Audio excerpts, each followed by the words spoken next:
예수님의 어머니와 예수님의 제자들이 혼인잔치에 초대가 되었습니다. 이 혼인잔치가 한창이고 많은 하객들이 왔습니다. 그런데 이 혼인잔치에 문제가 생겼는데 음식과 술 안주는 있는데 술이 떨어져 버렸어요. 잔치집에 술이 없다고 하는 것은 참 민망한 일이죠. 저희들은 술을 별로 안 좋아하니까 그렇겠지만은 술을 마시는 분들은 다른 건 다 있어도 술이 없어 버리면 이건 참 어렵죠. 오늘 그 내용을 알고 있는 예수님의 어머니 마리아가 야, 이거 큰일 났구나.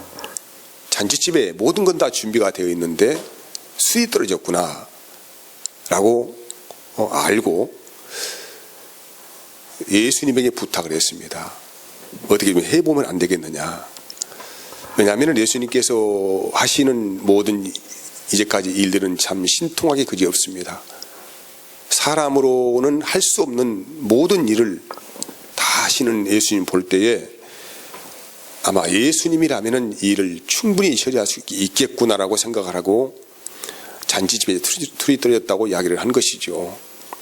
그런데 예수께서 하시는 말씀은 전혀 예수의 어머니가 원하는 답이 아니었어요. 나와 무슨 상관이 있습니까? 이 말은 잔치집에 술이 떨어진 것하고 내가 무슨 상관이 있겠느냐. 나는 뭐든지 요구하는 대로 만들어내는 도끼 방망이가 아니다. 왜 그런 말도 안 되는 그런 부탁을 나에게 하느냐라는 그 말이 녹아져 있습니다. 그런데 예수님은 곧 이런 말을 함과 동시에 거기에 있는 하인들에게 명령을 합니다. 유대인들은 항상 어느 집에 초대가 된다거나 또 밖에 나갔다 오면은 손발을 깨끗이 씻어야 합니다. 이걸 정결예식이라고 해요.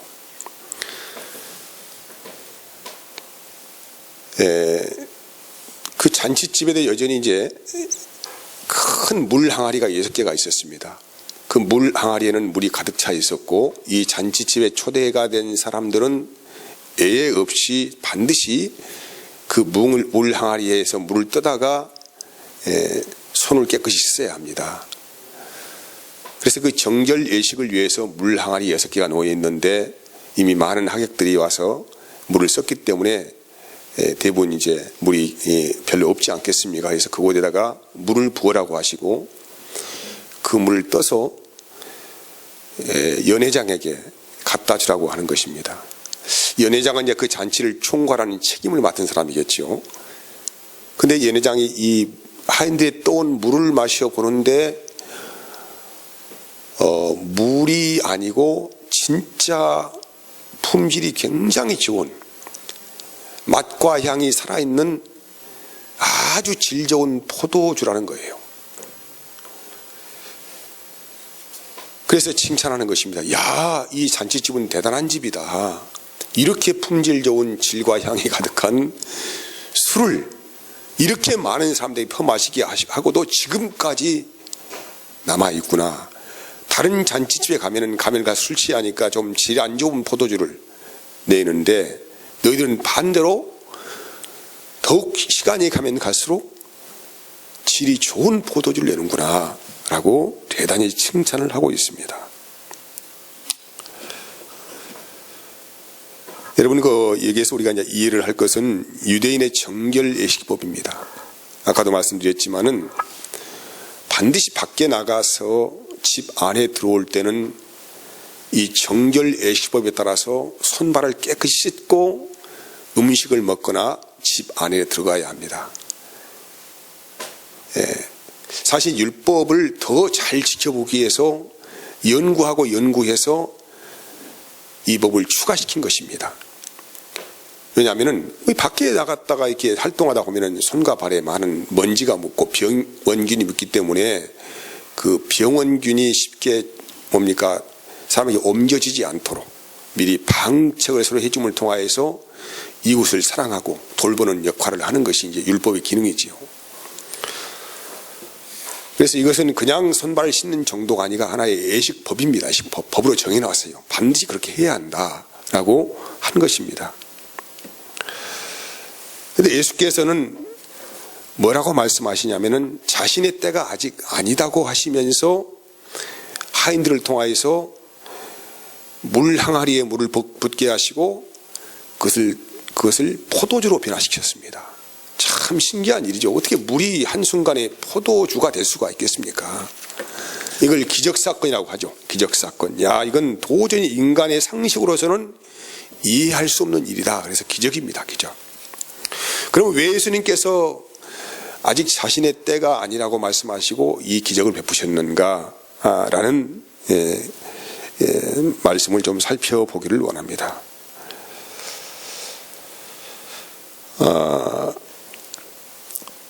사람은 말이에요, 손과 발이 더러워지면은 이것은 이제 물로 깨끗하게 씻으면은 충분히 깨끗하게 살 수가 있어요. 무슨 오물이 묻었다 하더라도 이게 잘 씻으면은 금방 깨끗하게 되는 것이죠. 근데 외형적인 문제는 그렇게 처리할 수가 있습니다. 처리할 수가 있는데 사람 안에 있는 이 더러움, 집합 장소가 있죠. 여기에서 아주 지옥불이 솟아나오는 거예요. 여기에서 미움이 나오고 시기가 나오고 반목이 나오고 사람을 살인하는 어떤 정말 생각할 수 없고 상상할 수 없는 더러운 오염된 곳이 있습니다. 그게 어디겠어요? 사람의 마음 안이라고 하는 거예요. 로마서 3장 12절에서 18절까지의 말씀은 그래서 이 사람이 얼마나 더럽고 추악한지를 말씀을 한 내용입니다. 한번 봅시다. 다 치우쳐 함께 무익하게 되고 선을 향하는 자는 없나니 하나도 없도다. 이 세상에 선을 향하는 자가 누가 있겠습니까? 한 사람도 없다는 거예요. 물론 자기 자랑하려고 좀 이렇게 해서 남들이 배울 수는 있겠지만은 하나님의 뜻대로 선을 향하는 자는 없다. 그래서 그들의 목구멍은 뭐라고요? 열린 무덤이다. 목구멍이 열린 무덤이라는 것은 이 안에서 나오는 것이 시체 썩는 냄새가 난다는 것이죠. 그만큼 추악한 냄새가 난다. 그리고 그 혀로는 속임을 일삼으며 그 입술에는 독사의 독이 있다. 사람을 죽이는 말을 이 입을 통하여 하는 것이죠. 이 사람을 죽이는 말이 어디서 나왔습니까? 이 마음 안에서 나온다는 것이죠. 또 입에는 저주와 악독이 가득하고 그 발은 피 흘리는 데 빠른지라 파멸과 고생이 그 길에 있어 평강의 길을 알지 못하였고 그들의 눈앞에 하나님을 두려워함이 없다고 기록하고 있어요. 손과 발은 얼마든지 아무리 더러운 것이 묻어도 깨끗하게 할 수 있습니다. 요즘에는 성형 수술이 굉장히 많이 발달되어서 우리의 이 얼굴도 마음에 안 들면은 얼마든지 좀 내가 원하는 대로 고칠 수가 있어요. 아마 시간이 가면 갈수록 더 이 기술은 발달되어서 이제는 우리가 사시사철 우리가 입고 싶은 옷을 마음대로 디자인해서 입는 것처럼 아마 제 생각에는 성형 수술도 발달되어서 이제 마음에 안 들면은 코를 낮췄다가 높였다가 또 45도로 틀었다가 아마 이렇게 하는 시대가 오지 않을까 생각을 합니다. 인간의 이런 과학 기술과 의료 기술은 끝없이 발달하고 마음대로 이렇게 뭘 변화시킬 수 있는데 한 가지 아무리 이렇게 하려고 해도 변화가 쉽게 되지 않는 것이 있다 이 말이죠. 뭐겠어요? 우리 사람의 마음이라고 하는 거예요. 마음. 이거 뭐 어떻게 할 수도 없어요. 하이타이로 빨 수도 없고 세탁기로 돌릴 수도 없고 이렇게 사람의 마음은 어떻게 할 수 없다. 근데 유독히 사람의 마음을 변화시킬 수 있는 분이 있다는 것을 말씀하시는 거예요.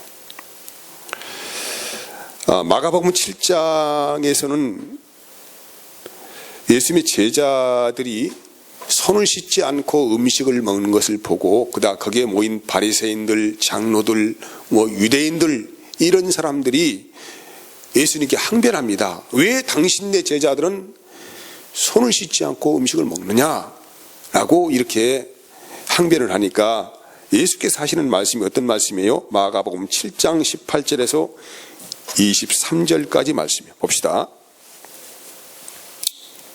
예수께서 이르시되 너희도 이렇게 깨달음이 없느냐? 무엇이든지 밖에서 들어가는 것이 능히 사람을 더럽게 하지 못함을 알지 못하느냐?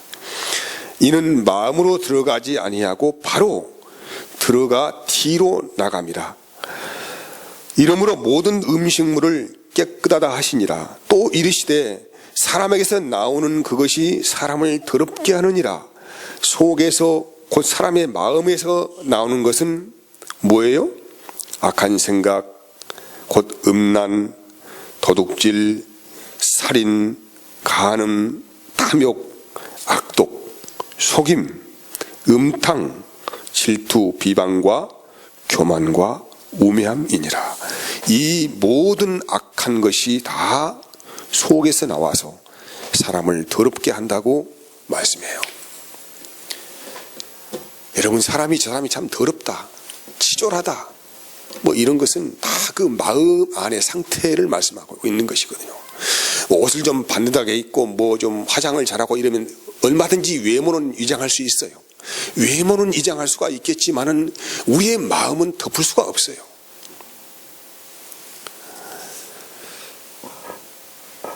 그러면 이 사람의 마음을 어떻게 좀 깨끗하게 할 수 있는가라는 것입니다. 그래서 예수님께서는 때를 말씀하시는데 아직 내 때가 이르지 아니하였다. 요한복음은 앞으로 계속 읽어보면은 이 때에 대해서 6번이나 말을 하고 있습니다. 아직 내 때가 이르지 아니하였다. 이 때는 줄곧 한 가지를 향하여 말씀을 하고 있는데 예수님의 십자가의 때를 겨냥하여서 말씀하신 것이죠. 그래서 예수님께서는 이 갈릴리 가나에 생한 첫 표적 기적 사건은 그냥 기적을 향한 사건이 아닙니다. 이 첫 표적 사건은 앞으로 십자가를 향하여 달려가는 첫 발을 내딛는 표적이다 이 말이에요. 그냥 막연한 기적을 향하여서 물이 변하여 포도주가 되었다 이 말을 하고 있는 것이 아니라 이 첫 기적 표적 사건은 십자가를 향하여 내가 한 발을 더 가까이 가는 기적 사건이다라고 이렇게 우리에게 말씀을 하는 내용이라고 받아들이면 되겠습니다. 시록 17장 1절에 7절까지 말씀을 보면은 광야에서 목이 타들어가도록 목이 마른 그 백성들이 아우성치면서 물 달라고 하잖아요. 그래서 모세가 하나님께 기도하고 응답받고 반석을 치라 명령을 받고 반석을 치니까 엄청난 물이 솟구쳐 나와가지고 이 광야에 큰 샘이 흘러갑니다. 큰 물줄기가 흘러간다는 것이죠. 왜냐하면 한두 명이 아니고 250만 명 이상이 되는 인구가 그 반석에서 솟아나오는 물을 마시고 흡족하게 목마름을 해결했다. 이런 내용의 기록을 하고 있습니다. 근데 이 반석에서 물을 내시는 분이 누구냐? 이 말씀을 성경에서는 조명하고 있는데 고린도전서 10장 1절에서 4절까지 말씀은 이렇게 말씀하고 있어요. 형제들아, 나는 너희가 알지 못하기를 원하지 아니하노니 우리 조상들이 다 구름 아래에 있고 바다 가운데 지나며 모세에 속하여 다 구름과 바다에서 세례를 받고 다 같은 신령한 음식을 먹으며 다 같은 신령한 음료를 마셨으니 이는 그를 따르는 신령한 뭐라고요? 반석으로부터 마셨으며 그 반석은 곧 그리스도시라. 이스라엘 백성들이 애굽에서 나와서 다 어디를 통과했습니까? 홍해를 통과했지요. 이 홍해 바다를 거쳐 그들이 생명이 살아나왔습니다. 뒤에서 쫓는 애국 군대가 그게 다 죽어버렸습니다. 그러니까 이것을 세례 사건이라고 하는 거예요. 세례 사건. 세상과 하나님의 나라가 구별되어서 세상의 것은 다 거의 죽어버리고 살아난 자들이죠. 이것을 세례받은 것이라고. 그래서 이 반석, 이 세례를 주신 분이 누구냐? 바로 예수 그리스도라고 말씀을 한 것입니다. 그래서 이 말씀을 연결하여서 요한복음 7장에서는 예수님 이렇게 말씀하세요. 요한복음 7장 38절에서 39절까지 말씀은 나를 믿는 자는 성경의 이름과 같이 그 배에서 생수의 강이 흘러나오리라 하시니 이는 그를 믿지 않는 자들이 받을 성령을 가리켜 말씀하시는 것이라. 가로 열고 예수께서 아직 영광을 받지 않으셨으므로 성령이 아직 그들에게 계시지 아니하시더라. 성령. 목마른 자는 다 이리로 오라. 내가 너에게 흡족한 물을 주겠다. 너희 배에서 생수의 강이 흘러가도록 하겠다라고 하는데 이것을 가리켜 뭐라고 한다고요? 너희가 앞으로 받을 성령이다 라고 하신 것입니다. 그래서 여러분, 예수님께서 십자가에서 죽으셔서 흘리신 피가 뭡니까? 이 피, 바로 이것들을 통하여 모든 죄인들이 이 예수님의 거룩한 보혈의 피를 통하여 모든 더러움에 속한 죄인들이 깨끗하게 되는 거란 말이에요. 무엇이 인간은 더럽습니까? 이 마음이 타락했지요. 세상의 모든 욕망이 집중되는 곳이 이 마음이에요. 마음 안. 근데 이 외형적인 외모는 얼마든지 고칠 수도 있고 깨끗하게 할 수가 있겠지만은 우리 마음은 어떻게 할 수 없다. 그래서 하나님께서 우리를 은혜 주시기 위하여서 우리의 더러움을 보게 하시고 내가 너희의 그 더러운 추악한 마음을 깨끗하게 씻어버리겠다고 하시고 예수님께서 십자가의 보혈의 피를 쏟으심을 통하여서 우리의 더러움을 깨끗하게 하신 것입니다. 이 말씀 이해하시겠습니까? 그러면은 예수님께서 십자가의 보혈의 피를 깨끗하게 썼으니까 내가 마음이 깨끗해졌다는 얘기입니까? 그런 의미가 아니고, 여러분, 우리 마음 안에 있는 이 더러운 죄를 우리 스스로 해결할 수가 없다는 것입니다. 아무리 지워버리려고 해도 내 노력으로는 지울 수가 없어.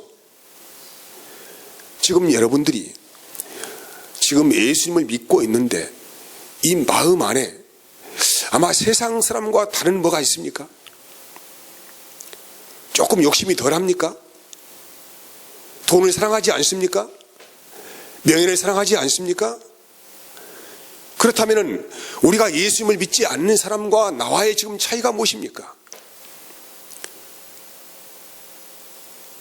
우리가 받은 한 가지의 그 은혜가 있다고 한다면은 내가 좀 더 깨끗해지고 좀 더 품위가 있어지고 양심이 발라지고 이런 것이 아니고, 우리 하나님께서 예수님을 통하여서 흘린 그 거룩한 생명의 피를 통하여서 나의 죄를 기억하지 않겠다.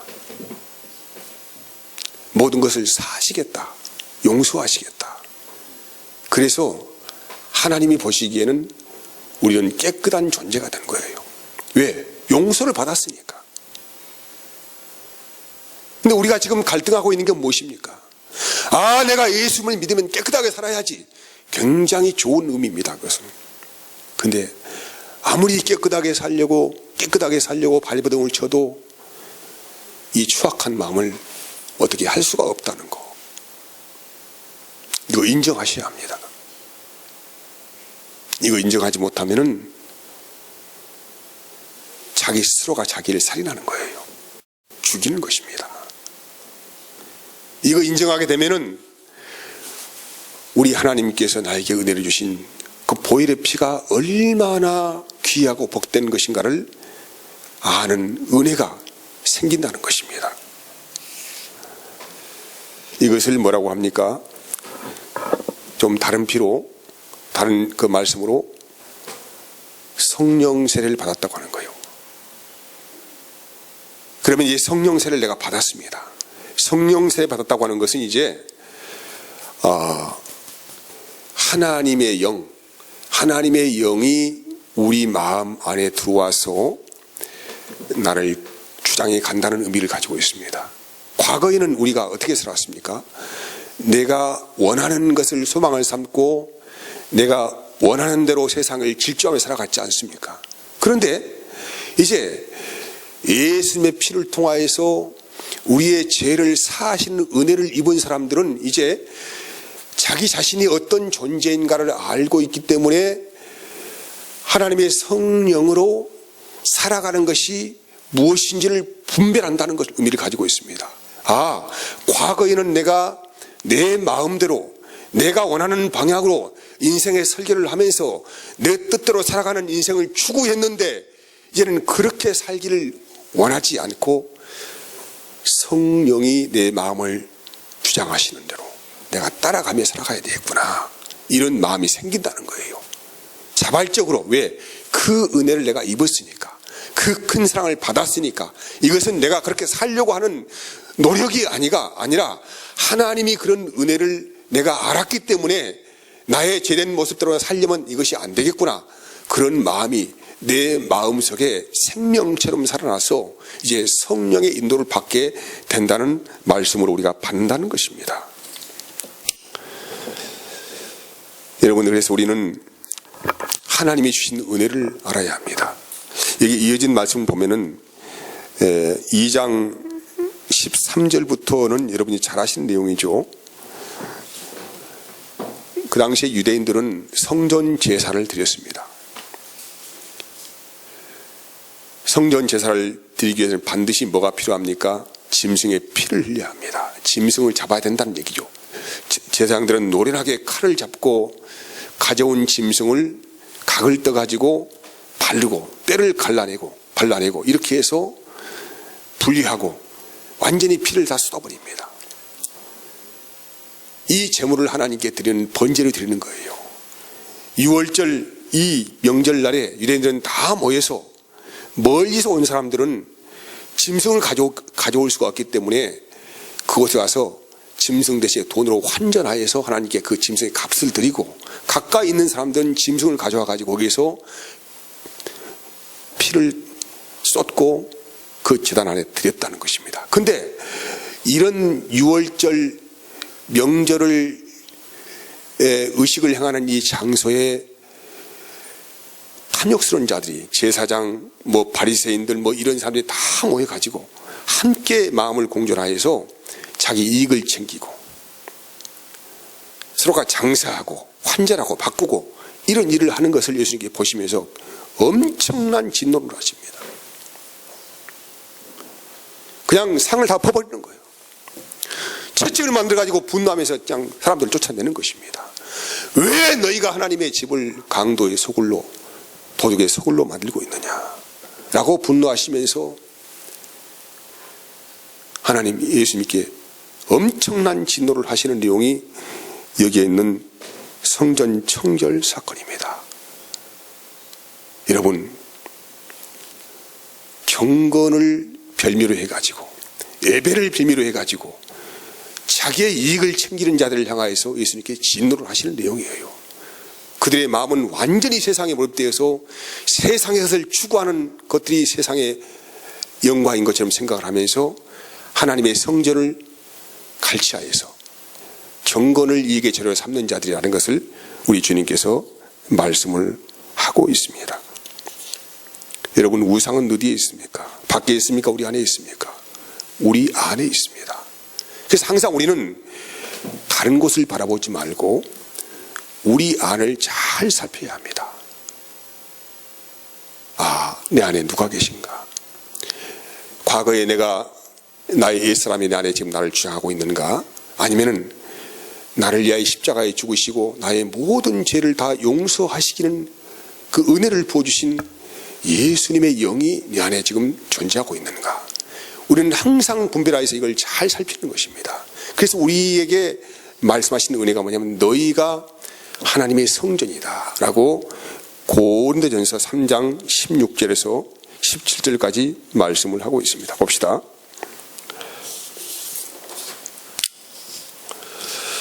자, 봅시다. 자, 같이 시작. 너희가 하나님의 성전인 것과 하나님의 성령이 너희 안에 계시는 것을 알지 못하느냐. 누구든지 하나님의 성전을 더럽히면 하나님이 그 사람을 멸하시리라. 하나님의 성전은 거룩하니 너희도 그러하니라. 예수께서는 자기 자신의 몸을 성전이라고 하였습니다. 왜 성전입니까? 예수님의 마음 안에 누구만 계십니까? 하나님만 계시죠. 그래서 하나님만 계신다는 의미는 하나님의 뜻대로만 산다는 의미를 가지고 있어요. 그러니까 예수님의 모든 행보와 삶은 자기가 원하는 발걸음대로 행보를 하는 것이 아니고 하나님의 뜻대로 살아가기 때문에 성전인 거예요. 그래서 우리 성전된 주님께서 십자가에 죽으시고 물과 피를 다 쏟으시고 성전된 그분이, 하나님만 섬기는 그분이 우리 안에 오셔서 이제는 나를 성전 삼으시고 살아가는 것을 너희가 성령의 전이라 하는 것입니다. 그래서 여러분, 과거에 우리는 옛사람은 나를 섬기면서 내 인생을 섬기면서 나의 삶을 추구하며 갔습니다. 그러다 보니까 우리는 나도 모르게 내 인생의 탐욕이 나를 주장하고 있었고 나를 끌어갔습니다. 그런데 이제는 그 옛사람은 죽어버리고 하나님을 섬기는 성전 되신 그 예수 그리스도께서 내 안에 오셔가지고 나를 성전 삼으시고 살아가기 때문에 이제는 그분의 뜻에 합당한 삶을 살아가는 것이 성전된 삶이죠. 그래서 우리는 나의 뜻을 버리고 주님의 뜻을 섬기며 살아간다는 의미 안에서 우리가 하나님의 전이고 하나님의 성령의 전이다, 이렇게 말씀을 받을 수가 있다는 것입니다. 여러분, 그래서 우리는 이제 나의 뜻을 섬기는 자가 아닙니다. 나의 인생의 소망을 섬기는 자가 아닙니다. 우리는 무엇을 하든지 간에 나를 성전 삼고 계시는 성령의 뜻을 쫓고 살아가는 자의 삶을 요구받습니다. 그래서 너희는 하나님의 살아계신 성전이다, 이렇게 우리에게 요구를 하고 있다는 것입니다. 갈라디아서 6장 13절에서 14절까지 말씀은 이렇게 말씀하고 있습니다. 같이 봅시다. 할례를 받은 그들이라도 스스로 율법은 지키지 아니하고 너희에게 할례를 받게 하려 하는 것은 그들이 너희의 육체로 자랑하려 함이라. 그러니 내게는 우리 주 예수 그리스도의 십자가 외에 결코 자랑할 것이 없으니 그리스도로 말미암아 세상이 나를 대하여 십자가에 못 박히고 내가 또한 세상에 대하여 그러하니라. 여러분, 우리는 나를 드러내고 나를 자랑하고 나의 삶을 소망 삼고 나의 뜻을 이루기 위해 달려가면은 주님께서 우리에게 조명하시잖아요. 너희 안에 얼마나 더러운 것들이 들어있느냐 말이죠. 근데 그 더러운 욕망들을 가지고 자기의 인생의 어떤 목적을 가지고 달려가고 살아간다고 하면은 이것은 어떻게 할 수가 없다. 그래서 예수께서 우리를 사랑하셔가지고 자기의 몸을 우리에게 바침을 통하여서 우리의 모든 죄를 용서를 하신 것입니다. 여러분, 죄를 용서받았다 하는 것은 엄청난 사건입니다. 여러분, 내 죄가 얼마나 큰 죄인지, 내가 얼마나 더러운 삶을 살아가고 있는지를 아는 사람만이 자기의 죄가 용서받은 것을 아는 거예요. 우리가 십자가를 안다, 십자가를 자랑한다, 이 말은 그냥 내가 십자가를 자랑하는 것이 아니고 내가 엄청난 죄악 가운데 살아갔던 인생이 하나님의 은혜를 입어서 이 죄를 용서를 받았다는 것을 알기 때문에 우리가 자랑할 것은 뭡니까? 이제 다른 것을 자랑하는 것이 아니고 십자가만 자랑하는 거란 말이에요. 그래서 성령은 항상 너를 자랑하지 말고 너희 안에 너를 위하여 십자가에 죽고 부활하시고 너에게 참 생명을 주신 그분을 뜻을 따라 살아가는 것이 십자가 자랑하는 것이다. 이것을 우리에게 말씀을 하고 있는 것이죠. 그래서 오늘 바울은 뭘 말씀하고 있습니까?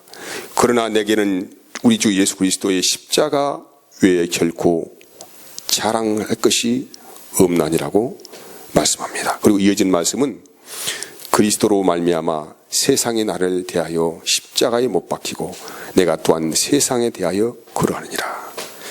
여러분, 증거가 있어야 합니다. 우리에게는 다른 표적이 있는 것이 아니고 내가 그리스도와 함께 십자가에 못 박힌 표적이 내 마음 안에 살아 있어야 합니다. 그래야만 이제는 그 나의 뜻을 따라가지 아니하고 하나님의 영인 성령을 따라 섬기며 살아가는 참된 예배자의 삶을 살아간다는 말씀을 우리에게 강하게